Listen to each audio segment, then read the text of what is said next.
premium species that is considered vulnerable. What tree is it? Introducing Ipil, Insia bijuga of the family Fabaceae. Ipil is a large evergreen tree from the Legume family.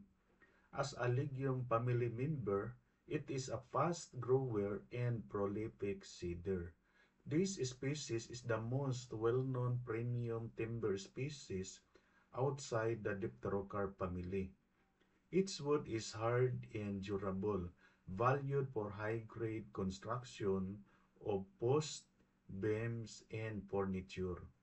The ipil wood yields a khaki dye usually used in coloring various materials.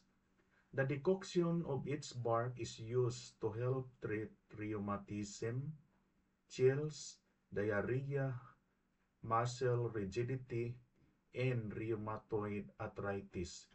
Infusion of the bark is given to women after childbirth.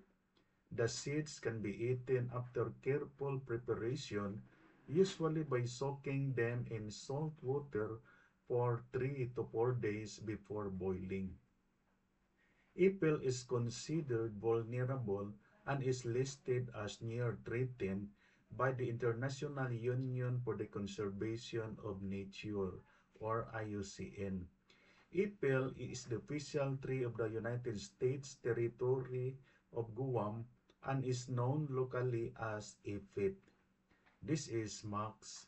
Caring for the environment is not only a choice but a responsibility. Our efforts, even if small, when combined, can make life for a better future.